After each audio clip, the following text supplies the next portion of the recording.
ئەگەر ئەمانە ڕاست ئەکەن احتیجاج بە قەدەرەکەن لەسەر خراپەی خۆیان و پێیان وایە خوا لەسەری نووسیوێن، باشە با بێن بۆ ویستەکانی دنیایشیان هەروە تەعامولکەن لەگەڵ قەدەرەکانی خوای پەروەردگارە، کە نەخۆشەکەون با نەچنە لای پزیشک، چونکە تۆ قەنەعەتی وایە ئەوەی خوا نووسیوەتی هەر ئەوە ئەبێ، تۆ ناتوانانی خۆتی لێلا بدەیت، کەواتە تەمەنت دیاری کراوە، مەگەڕێ بە شوێن پزیشکە.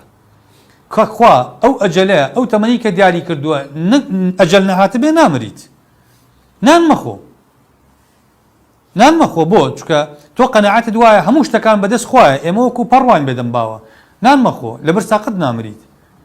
ئەگەر ئەتەوێ مناڵە بێژن مەهێنە، ئەگەر خوا ویستی وابێ مناڵ هەرەدا، ئەگەر ئەتەوێ بڕوانامەت هەبێ مەخوێنە، ئەگەر خوا مەیلی وابێ عالم بی ئەبی بە عالم، ئەبی بە ئەفلاتون و ئەبی بە ئەرستۆ و ئەبی بە سوقڕات و ئەبی بە ئەبۆقڕات و ئەبی ئەبەمانە بەبێ ئەوەی بخوێنی.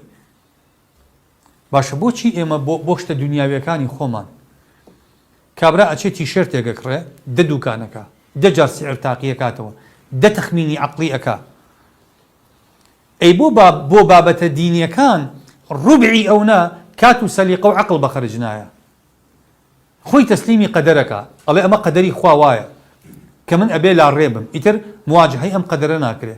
باش ئەگەر ئەم قسەیە ڕاستە بۆ شتە دنیاویەکانیش هەمان قاعیدە تەطبیقکە، بەس بۆ دنیا تەطبیقی ناکەی؟ ئەی بۆ ئەوانی پەیوەندی بەخواوە هێوا معامەلاکەی لەگەڵ خوا، کەواتە ئەمە واضحە، یعنی ئەم ئینسانانە احتیجاجەکەیان احتیجاجێکی باطیلە.